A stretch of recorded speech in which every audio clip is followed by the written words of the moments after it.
Narito ang malalaki at makabuluhang balita ngayong araw. Hataw Balita Ngayon. Inihayag ng Department of Foreign Affairs o DFA na hindi pabor sa interes ng Pilipinas ang ilan sa mga proposal ng China kaugnay sa pinagtatalunang teritoryo sa West Philippine Sea. Iginit ng DFA na matapos ang masusing pag-aaral at deliberasyon, ang mga natanggap nilang concept papers mula sa China noong nakaraang taon ukol sa maritime-related proposals ay labag sa national interest ng Pilipinas. Para sa DFA, ang anumang kasunduan sa pagitan ng dalawang bansa ay kinakailangan na sang-ayon sa mutual interest. Hataw Balita Ngayon. Ginagamit ngayon ng Armed Forces of the Philippines o AFP ang simulation ng pananakop ng ibang bansa sa Pilipinas sa nagpapatuloy na Katihan o Combined Arms Training Exercise o CATEX. Sa isang panayam, sinabi ni Army Chief Lieutenant General Roy Galido na ang nasabing simulation ay magpapakilos sa mga unit ng militar na magmumula sa Visayas at Mindanao patungong Luzon kung sakaling mangyari ang posibleng pananakop sa bansa. Dagdag pa ng Philippine Army, ang nasabing training ay susubok sa kapasidad ng hukbo na kumilos, magdepensa at magpanatili ng maraming puwersa sa posibleng combat operations. Hataw Balita Ngayon. Binalaan ni dating Pangulong Rodrigo Duterte ang publiko sa pagsuporta sa charter change o pagbabago ng saligang batas. Sa kanyang talumpati sa rally ng mga supporters ni Apollo Quiboloy sa Maynila, Kamakalawa, sinabi nito na gaya ng kanyang amang si former President Ferdinand Marcos Sr., nais lang umano ni Pangulong Bongbong Marcos na pahabain pa ang kanyang termino. Ito aniya ang nakikitang dahilan ni Duterte sa pagsulong ngayon ng Marcos administration sa charter change. Ito, excuses na lang ito. Kagaya nito ni Marcos Sr. sa tatay niya. Ang puntarya talaga nila, ito. Term extension. Hataw Balita Ngayon. Binigyang diin ni Senator Nancy Binay na dapat dumalo si religious group leader Apollo Quiboloy sa mga pagdinig ng Senado. Suportado na senadora na siyang Vice Chairperson ng Senate Committee on Women na kailangan talagang i-require na dumalo si Quiboloy dahil inimbitahan ito ng Senado. Dagdag pa nito, tila mawawalan ng kapangyarihan na mag-imbita ng resource person ng Senado kung hindi naman dadalo ang mga inaanyayahan. Isa si Senator Binay sa mga hindi pumirma para harangin ang contempt order laban kay Quiboloy. Inirespeto ko yung desisyon ng chairperson dun sa pag-cite ng contempt. Hindi rin naman kasi katanggap-tanggap na hindi natin i-require na mag-attend yung isang resource, isang imbitado sa Senado, di ba? Parang if ever, first time ata sa history ng Senate, kung natuloy itong reversal ng desisyon. Hataw Balita Ngayon. Zot sa Makapangyarihang Commission on Appointment o CA, si Finance Secretary Ralph Recto. Sa kanyang pagharap, sinabi nito na hindi siya nababahala sa kasalukuyang utang ng Pilipinas.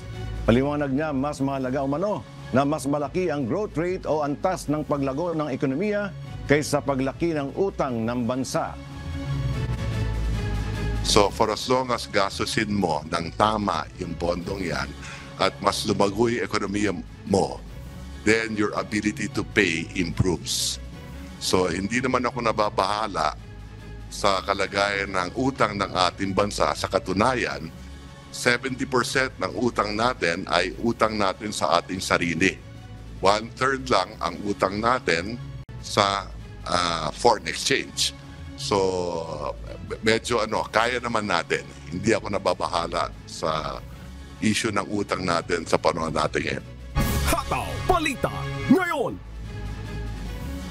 Naghahanda na ang mga paliparan sa bansa para sa inaasahang dagsa ng mga pasahero sa darating na long holiday. Sa pagtaya ng Civil Aviation Authority of the Philippines o CAP, maaaring tumaas ng 10% ang passenger volume sa katapusan ng Marso.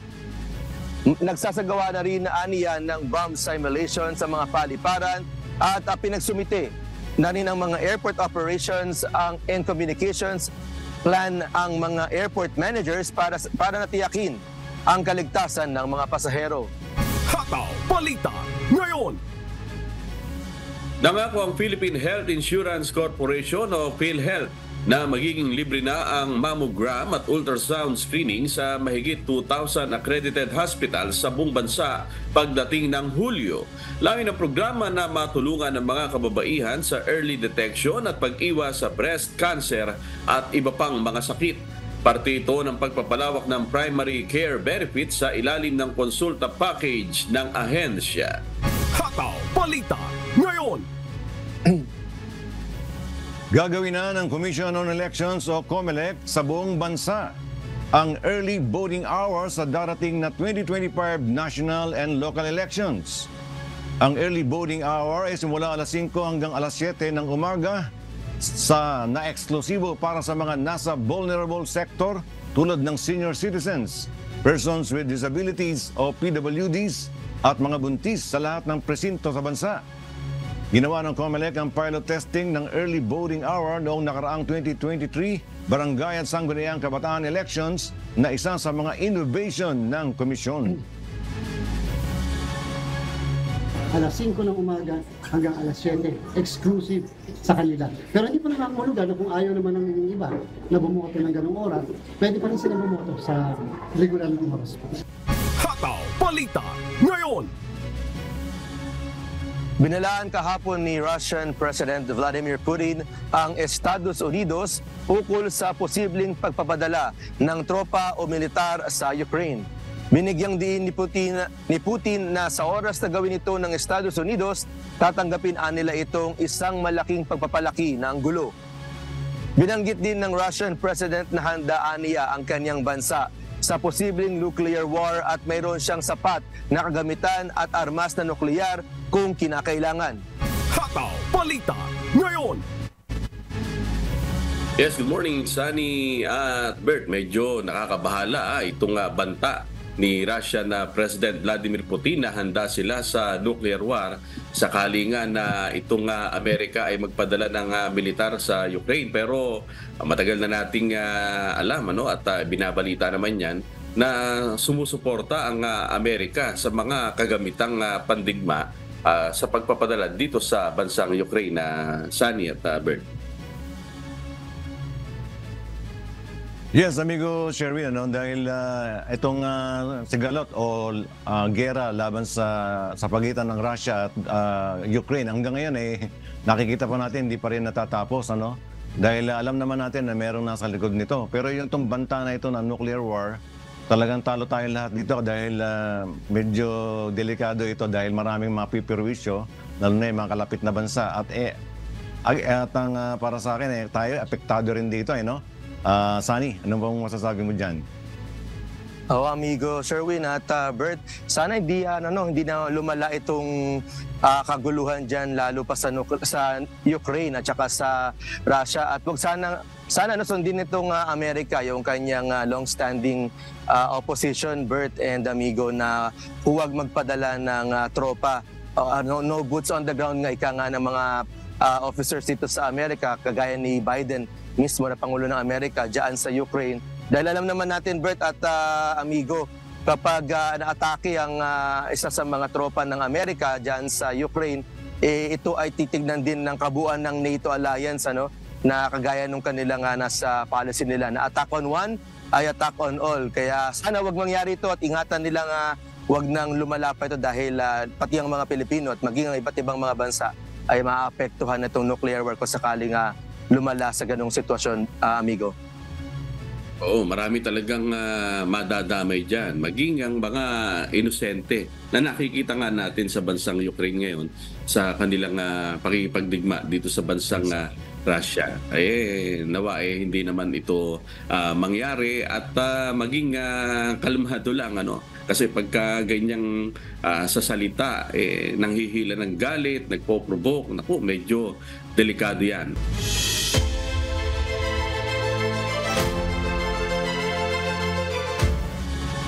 Na-secure ng Pilipinas ang nasa 4 billion US dollars na halaga ng investments mula sa Germany ang kasunod ng working visit doon ni Pangulong Ferdinand Marcos Jr.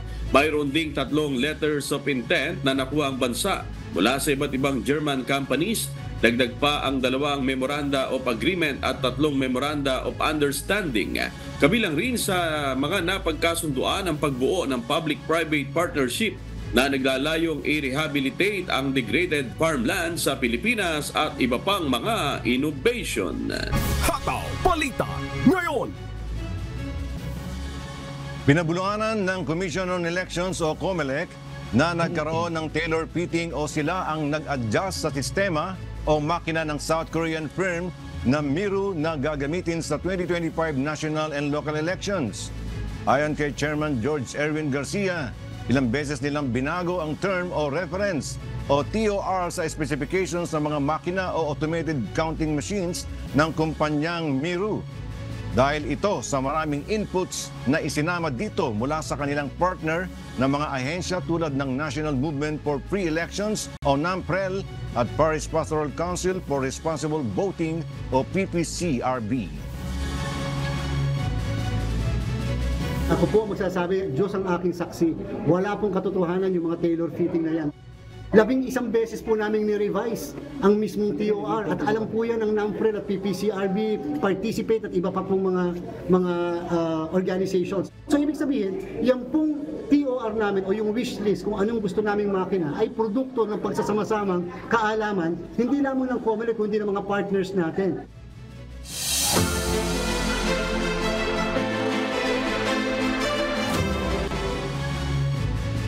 Tumaas ng 300% ang naitalang fire incidents sa La Trinidad, Benguet.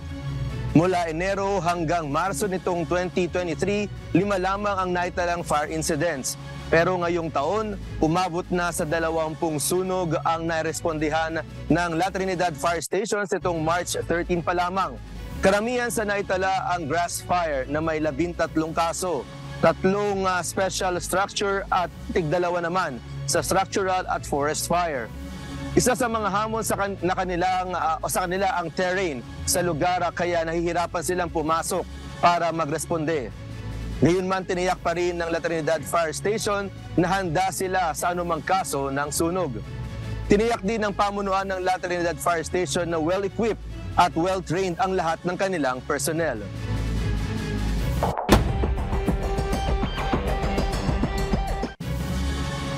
Nakakumpiska ang mahigit kalahating milyong pisong halaga ng hiniinalang shabu sa 2 high-valued individual sa isinagawang drug buy-bust operation ng mga otoridad sa Rizal. Samantala, 17 individual naman ang nahuli dahil sa iligal na sugal at droga sa magdamag na operasyon ng Rizal Police. Si Jenica Cruz humahataw. Hataw Balita ngayon. Arestado ang 2 hinihinalang tulak ng ipinagbabawal na gamot at itinuturing na high-value individual sa isinagawang drug buy-bust operation sa Barangay Tayuman, Binangonan, Rizal sa pinagsanib puwersa ng Binangonan Municipal Drug Enforcement Team at koordinasyon ng PIDEA 4A. Kabilang sa mga nahuli ang isang construction worker na kinilalang si alias RJ 31 taong gulang at isang alias Nano 23 taong gulang na residente ng Morong, Rizal. Na-recover at nakumpiska sa mga suspect ang 8 pakete na naglalamang ng hinihinalang shabu, tinatayang nagkakahalaga ng 562,000 ang nasabat na umano'y illegal na droga. Nakumpiska rin sa mga ito ang isang unit ng Honda Click motorcycle, 1 pouch, isang 500 peso bill na buy-bust money at 5 piraso ng 100 peso bill confiscated money. Dinala naman ng mga otoridad sa Rizal Provincial Forensic Unit ang mga suspect at nasabat na ebidensya para sa drug examination at disposition. Kasalukuyan nakapiit ang mga suspect sa Binangonan Custodial Facility at nahaharap sa reklamong paglabag sa Republic Act 9165 o Comprehensive Dangerous Drugs Act of 2002. Samantala, naaresto naman ang 17 individual dahil sa iligal na sugal sa isinagawang magdamag na operasyon ng Rizal Police. Naaktuhan naglalaro ng tupada, tong-its at Cara Cruz ang mga suspect ng mahuli ng mga otoridad. Paalala naman ni Rizal Police Provincial Office Director Police Colonel Felipe Maragun, patuloy na lalabanan at susugpuin ng pulisya ang illegal drugs sa lalawigan. Jenica Cruz, humahataw sa balita ngayon. Hataw Balita Ngayon. Voluntaryong sumuko sa mga otoridad ang 4 na miyembro ng Communist Terrorist Group. New People's Army o NPA, bunga ng intelligence-driven operation ng mga operatiba ng Rizal Provincial Mobile Force Company, RMFB 4A at sa pakikipagtulungan sa AFP at iba pang unit. 2 sa mga dating miyembro ng komunistang grupo ay mula sa Sitio Kinabuan, Barangay Santa Ines, Tanay Rizal, na kinilalang si alias Alma at alias Ka Arcel na nakabase sa Nakar, Quezon.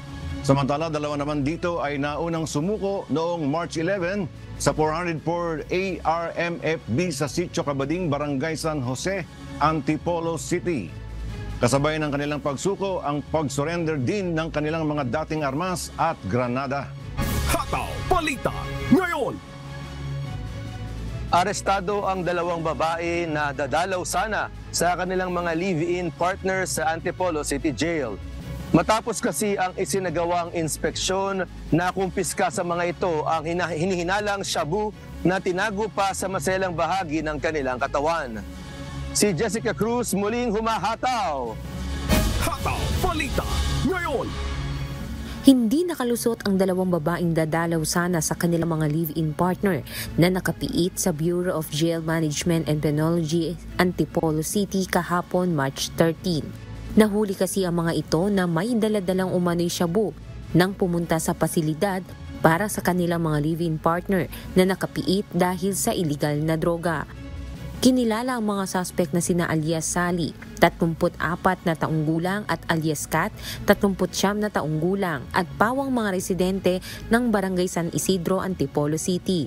Ayon sa investigasyong isinagawa ng Antipolo Component City Police Station, noong kapkapan ng mga tauhan ng BJMP Antipolo, ang 2 suspect nakita ng mga pulis na may nakatali sa mga ito at saka nila hinila. May nakaplastik at nakita ang hinihinalang shabu na nakabalot sa kondom na tinatago sa kanilang maselang parte ng katawan. May kabuo ang timbang na mahigit kumulang 200 gramo at may estimated street value na 1,360,000 pesos. Mabilis naman itong nai-report ng BJMP Antipolo sa Antipolo City Police at agad din namang inaksyonan katuwang ang Antipolo City Drug Enforcement Team. Isa sa ilalim sa laboratory examination ang mga ebidensyang nakumpiska para sa tamang disposisyon. Samantala, sa kasalukuyan ay nakapiit ang mga suspect sa Antipolo Custodial Facility. Mahaharap ang mga ito sa kasong paglabag sa Republic Act 9165 o Comprehensive Dangerous Drugs Act of 2002. Jenica Cruz, humahataw sa balita ngayon.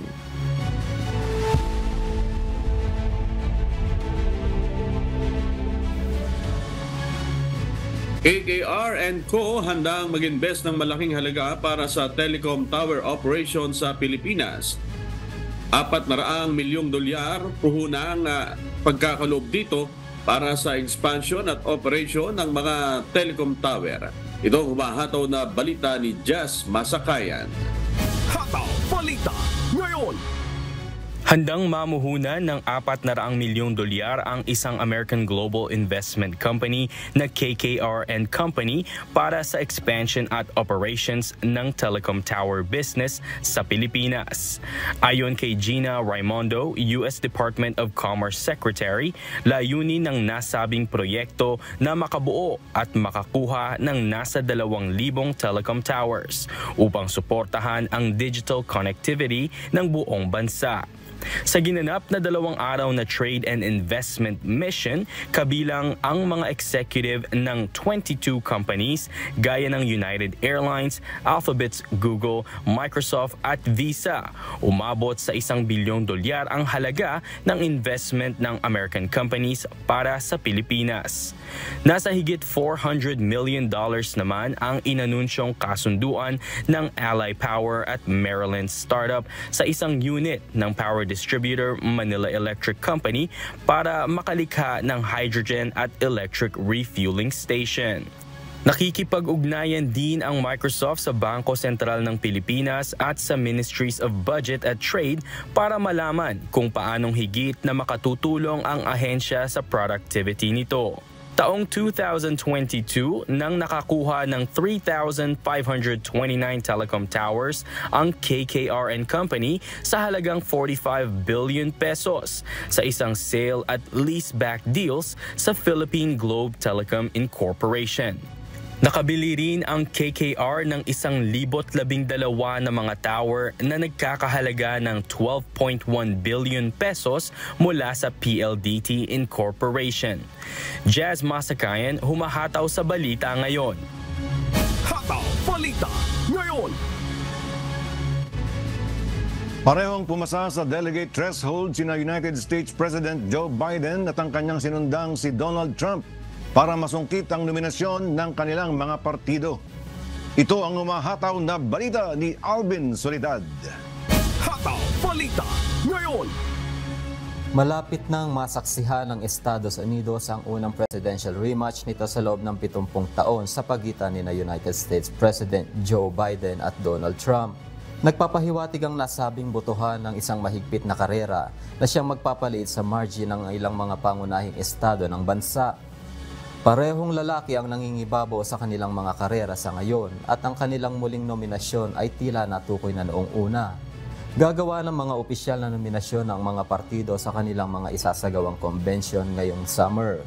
Kinakailangan ng Republican candidate na makakuha ng hindi bababa sa 1,215 na delegado ng partido, habang ang kandidatong demokratiko naman ay nangangailangan ng 1,968.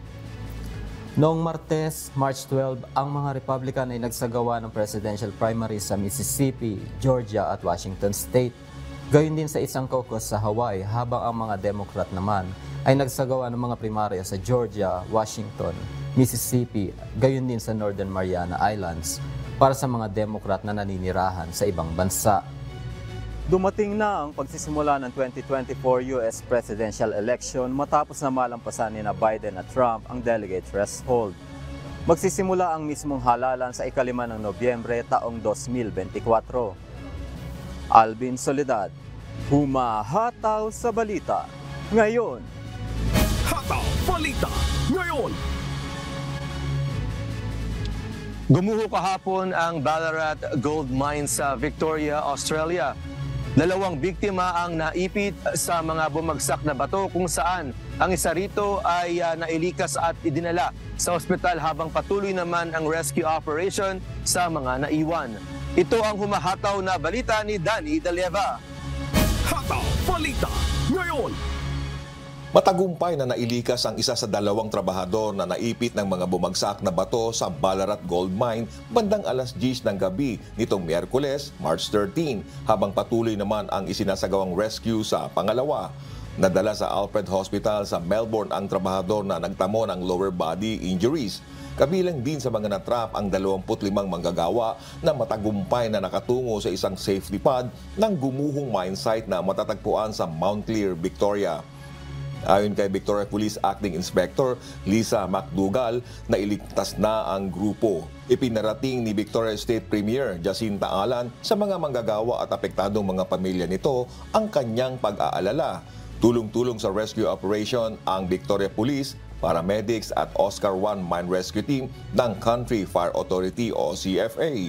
Ang Ballarat Gold Mine ay isang modernong underground mine at nag-ooperate sa City of Ballarat sa ilalim ng mga gusali, kalye at mga bahay. Bukas na ang minahan mula pa noong 1850s at patuloy ang operasyon sa kasalukuyan bagamat hindi ito bukas sa publiko. Danny Dalieva, humahataw sa balita ngayon.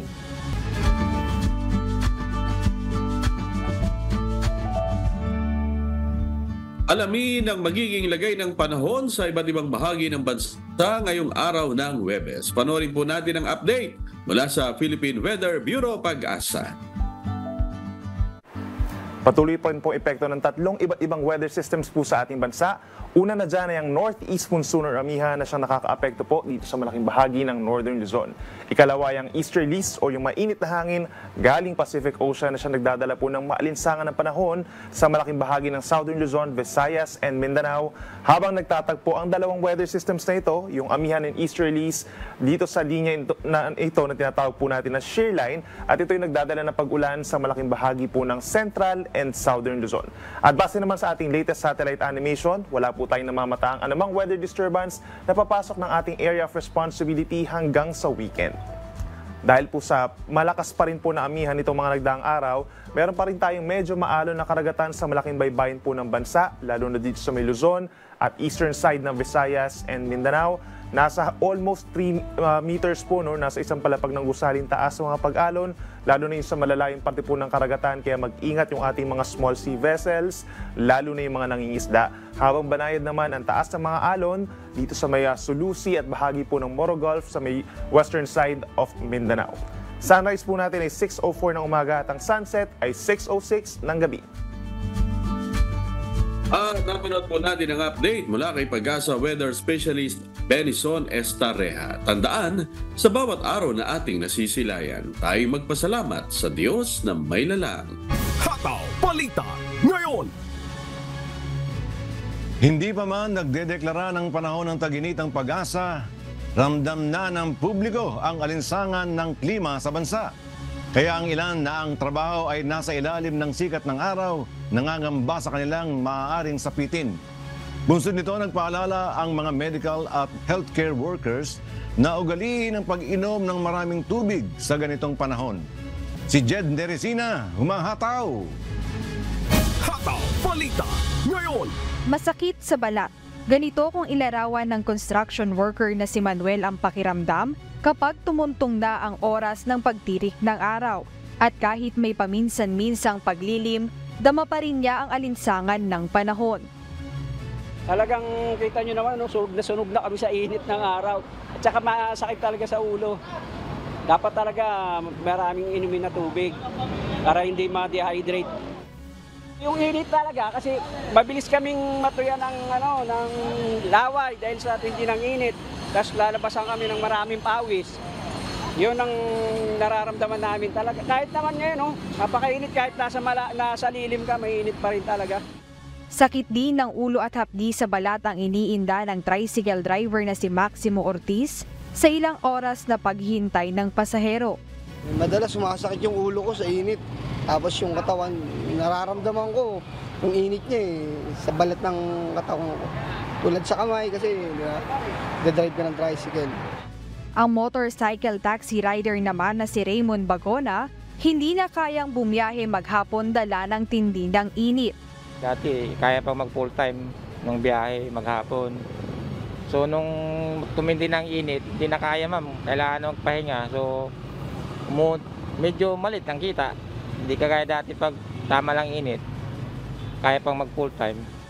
Dahil madaling pagbawisan ng isang tao kapag mainit, kailangan ito ng mas maraming tubig upang hindi ma-dehydrate. Kaya naman nagpaalala ang otoridad sa publiko na ugaliing uminom palagi ng maraming tubig. Kung maaari rin ay gumamit ng light-colored na mga damit. Ang dark-colored clothes ay mas nakaka-absorb ng init. Mahalaga rin na sumilong muna ang mga nagtatrabaho sa labas, gaya ng mga street sweeper at traffic enforcers, upang hindi samaan ng katawan. Ayon kay Angelo De La Paz, Rescue Training Officer ng UNTV News and Rescue, pinakaimportanteng gawin sa ganitong heat emergencies ay mapababa ang temperatura ng katawan ng pasyente. From time to time, maganda makasilong sila. And then, mas doble dapat yung water intake natin pagka talagang exposed tayo sa mainit na environment. Pinapayuhan rin ng publiko na iwasan ang paglabas sa init ng araw kung hindi naman masyadong mahalaga ang gagawin upang makaiwas na rin sa mga sakit na dulot ng sobrang init ng panahon gaya ng heat stroke at heat exhaustion. Jed Neresina, humahataw sa Balita Ngayon.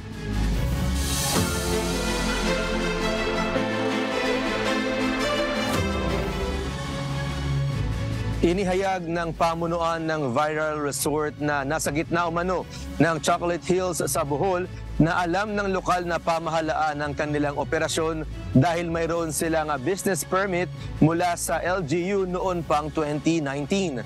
Mayroon din aniyang temporary closure order mula sa DENR bago pa man ito mag-viral. Si Gladys Tuwabi, humahataw! Hataw Balita ngayon! Nagsalita na ang pamunuan ng kontrobersyal na resort na nasa gitna umano ng Chocolate Hills sa probinsya ng Bohol.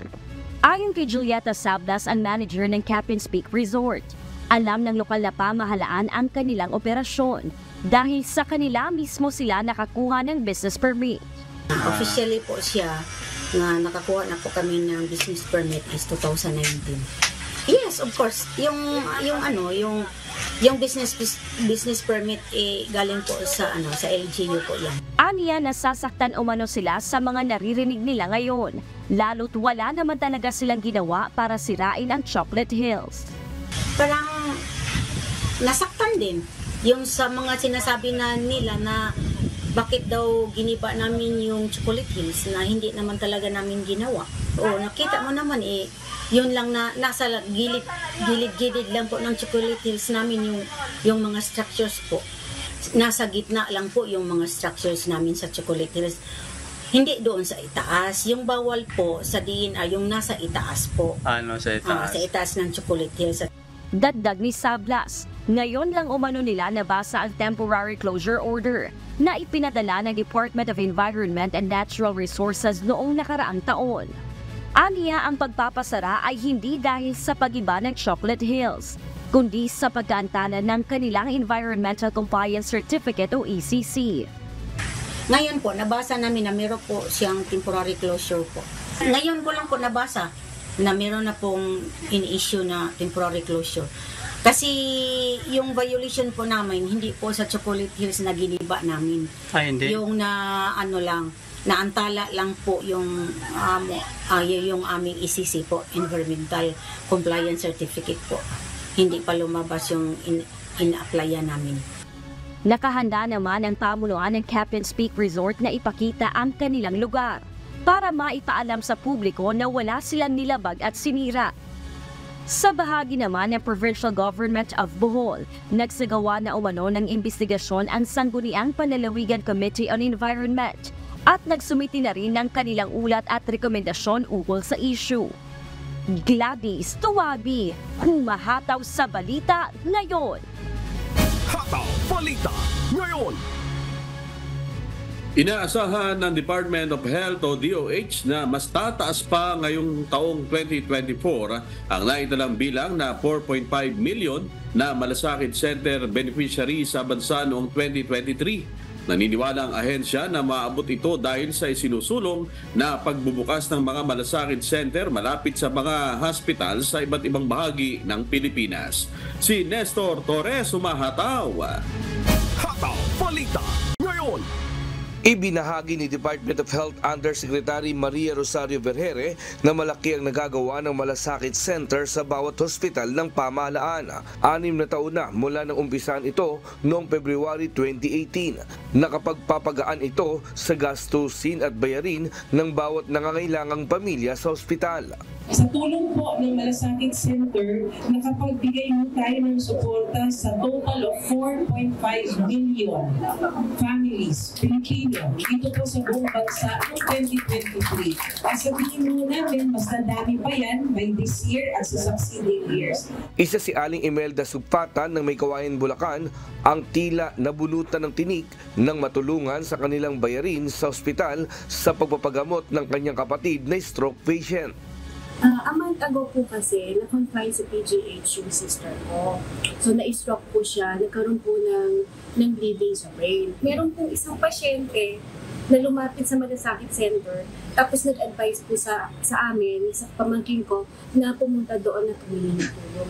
Sa awat tulong ng Diyos naman po, natulungan po, at lahat po ng mga ginawang mga procedure sa ate ko ay nabayaran na. Nung na-discharge na po siya, okay naman po, kahit hindi po wala kami binayaran. Malasakit Center lang po ang nagbabayad. Isang panibagong malasakit center ang pinasinayaan sa Johnny Villanueva Memorial Hospital sa Bukawi, Bulacan. Ito na ang pang-161 malasakit center sa bansa na pang-4 naman sa probinsya ng Bulacan. Nakahani na rin sa mga prioridad ng DOH ang paglalagay ng specialty centers sa mga piling ospital na pinatatakbo ng ahensya. Sa ilalim nito, magtatalaga ng mga espesyalistang doktor para sa mga may sakit sa puso, baga, cancer, ortho, brain, spine, mental, derma, neonatal ICU para sa mga bata at iba pa. Nestor Torres, humahataw sa balita ngayon. Hataw Balita Ngayon. Hinihikayat ng Pag-ibig Fund ang mga biktima ng kalamidad sa Davao Region na mag-file ng calamity loan bago magtapos ang filing period. Ayon sa Pag-ibig, mas mababa ang interest rate na babayaran ng member kapag isinailalim sa state of calamity ang kanilang lugar. Si Lalaine Moreno, humahataw. Hataw Balita Ngayon. Nagdeklara ng state of calamity nitong January 2024 ang mga probinsya ng Davao Oriental, Davao de Oro at Davao del Norte dahil sa tindi ng pinsalang iniwan ng mga pagbaha at landslide sa Davao Region. Nitong Pebrero naman, 23 barangay sa Davao City ang isinailalim sa state of calamity dahil sa pinsalang iniwan ng mga pagbaha at pagguho ng lupa. Dahil nasa state of calamity ang mga naturang lugar, makaka-avail ng calamity loan ng mga residenteng miyembro ng Pag-ibig. Pero, limitado lamang ito sa loob ng 70 araw pagkatapos maideklarang state of calamity ang isang lugar. So akong gina-encourage na dili na hulaton ni Pag-ibig member ang due date sa pag-submit sa calamity loan applications which will be on April 15. So karon pa man kung naamoy balak na mag-avail sa calamity loan, then mag-file na mo sa inyong mga applications. Sa Davao Bahada Branch, 36 pa lang o mahigit 200,000 pesos ang nalona. Ayon sa Pag-ibig, dapat samantalahin ang mga residente na mag-loan dahil mababa ang interest rate ng calamity loan kumpara sa multi-purpose loan. Mas mahaba rin ang grace period nito na hanggang 5 buwan, kaya maiiwasan ang penalty na i-charge kapag hindi nakabayad on time. Pero ang interest rate nila magkaiba. 10.5 lang ang MPL is 10.5% per annum, whereas si calamity is 5.95% lang. Yes. Oo. Ang MPL 2 months lang grace period, ang calamity 5 months ang grace period. Maaari namang mag-loan ng mga wala sa Davao City, pero may valid ID bilang patunay na residente ng lungsod. Sa mga gustong mag-loan, dapat active member ng Pag-ibig o nakapaghulog sa loob ng 24 na buwan. Maaaring mag-apply ng loan sa virtual Pag-ibig o pumunta mismo sa kanilang opisina. Ilan sa mga requirement ay dapat mag-fill out ng calamity loan application form, magsumite ng 2 valid ID na may address ng calamity area o barangay certification at latest payslip. 80% sa kabuang kontribusyon ang maaaring matanggap ng isang member sa loob ng 1 o hanggang 3 araw. Lalaine Moreno, humahataw sa balita ngayon.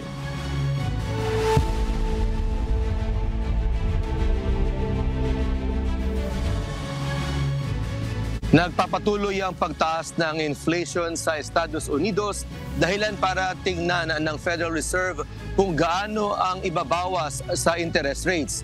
Kasama na sa apektado ng inflation ng presyo ng burger. Samantala, alamin ang panganib ng Artificial Intelligence o AI sa mga tao batay sa ulat ng State Department. Ito ang umahataw na balita ni James Bontuyan.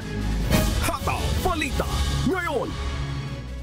Nitong nakaraang buwan ng Pebrero, tumaas ulit ang presyo ng gas at housing sa Estados Unidos, dahilan para magkaroon din ng pagtaas sa inflation rates ng bansa. Ayon sa gobyerno, tumaas ang mga presyo ng mahigit kumulang 3.2% kumpara noong nakaraang taon. Kasama sa mga nagmahal na mga presyo ay ang airfare, car insurance at pananamit. Maaaring magbago ang pananaw ng mga tao sa ekonomiya na mahalaga lalo na sa election year na ito. Ayon sa mga eksperto, may posibilidad na babaan ng pamahalaan ng Estados Unidos ang interest rates dahil sa ulat na ito. Bagamat hindi masyadong tumataas ang presyo ng pagkain sa bansa, tumataas naman ang presyo ng mga sangkap ng burger. Tumaas na mahigit sa 6% ang presyo ng beef patties, samantalang tumaas ang presyo ng special sauce ng 3.1% kung ikukumpara sa nakaraang taon. Nagmahal din ang presyo ng pickles, sibuyas at tinapay sa merkado. Isa kasi ang presyo ng burger sa tinitingnan na measurement ng performance ng ekonomiya.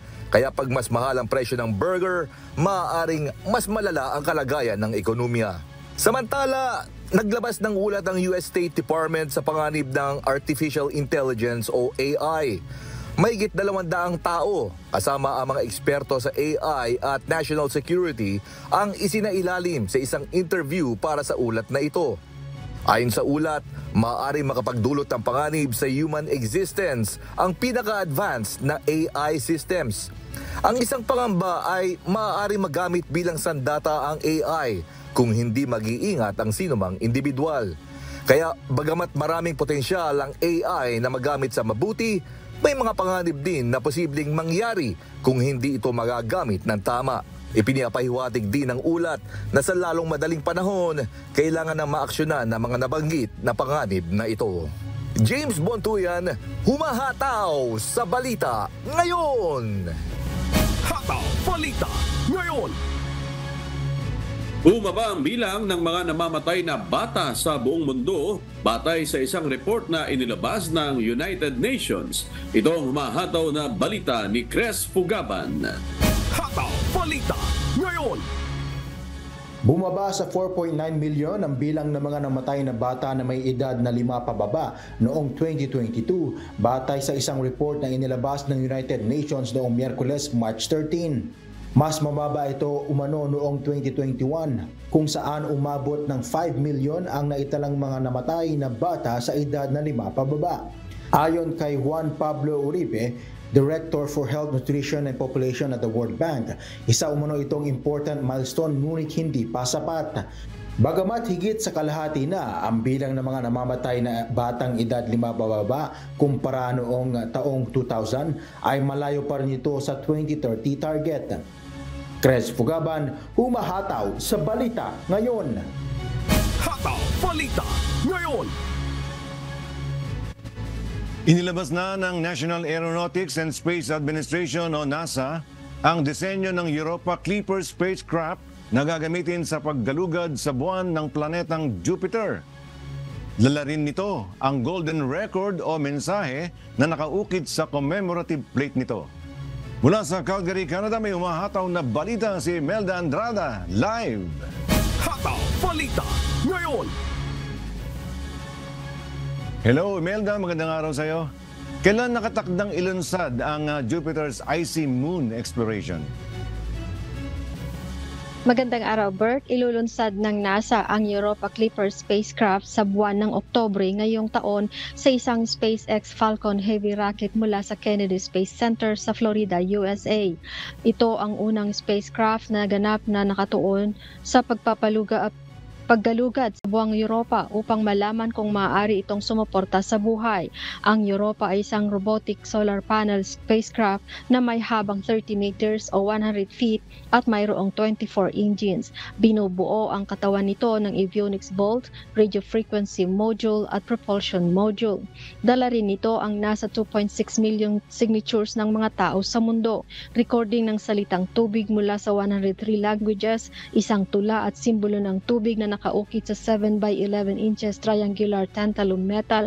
Ang commemorative metal plate na ito ang nagsisilbing selyo ng bukasan ng spacecraft vault upang maprotektahan ito mula sa epekto ng radiation. Balik sa iyo, Bert. Yes, Imelda, marami tayong mga planeta at buwan sa kalawakan. Tanong ko lang, bakit mas pinili nilang galugarin ang buwan ng Jupiter, Imelda? Bert, base sa dekadang pagsusuri at obserbasyon na itinuon ng mga scientist dito na nagmumungkahi ng matibay na ebidensya na nagtataglay ito ng maraming tubig na maaring makasuporta ng buhay. Bert? Ayun. Salamat, Imelda Andrada mula sa Calgary, Canada.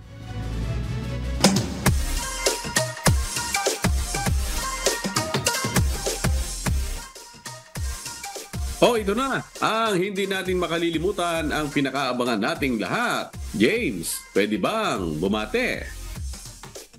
Sunny. Abay, pwede. Ayon, narito ang pagbati ng ating kababayan. Hi, good morning. Ako si Hilda Yi from Edmonton, Alberta. Ginabati ko ang mga kamag-anak ko diyan sa Negros Occidental, Inapoy, mga Oceanos Clan, ang akong mga otod sila Salpa, Ada, and Belen. I hope everybody's well and we are all here good in Canada. Winter is over. Thank you. Bye.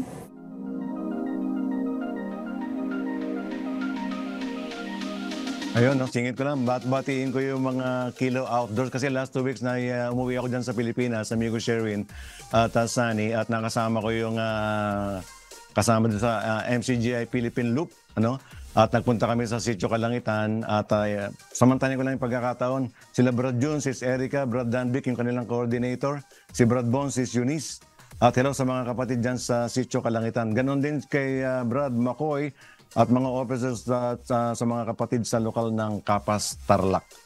Ayun, patuloy po namin kayong inaanyayahan sa nagpapatuloy na mass indoctrination ng MCGI. Day 14 na po tayo sa mamayang 7 p.m. Philippine Time sa official MCGI social media accounts. Kabilang ang MCGI channel, ang official YouTube channel ng Members Church of God International. Patuloy rin po namin kayong inaanyayahan na makiisa sa Global Prayer for Humanity tuwing Lunes hanggang Biyernes alas 9:30 ng gabi.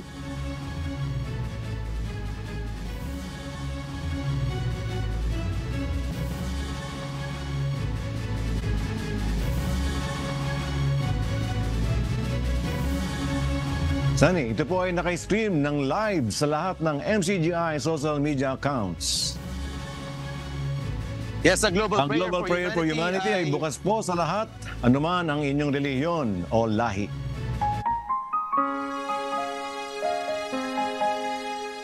At sa aming ibabahaging mga salita ng Diyos na ating sandigan mula sa unang Tesalonica Kapitulo 5 talatang 18. Sa lahat ng mga bagay ay magpasalamat kayo sapagkat ito ang kalooban ng Diyos kay Kristo tungkol sa inyo.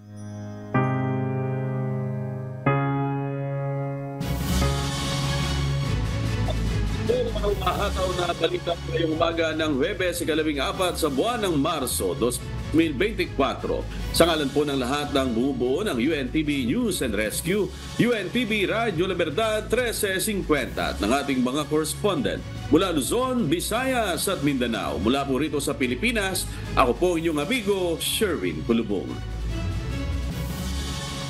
At yan po ang mga umahataw na balita sa iba't ibang panig ng mundo ngayong Thursday morning, March 14, 2024. Mula rito sa Dubai, United Arab Emirates, ako si Bert Cerudo. Ako naman si Sanicos mula sa Hollywood, California, USA. At dito sa UNTV at sa UNTV Radyo La Verdad 1350, Diyos ang aming sandigan, serbisyo publiko ang aming pinahalagahan. Susunod na ang Good Morning Kuya. Salamat po sa Diyos at magandang umaga.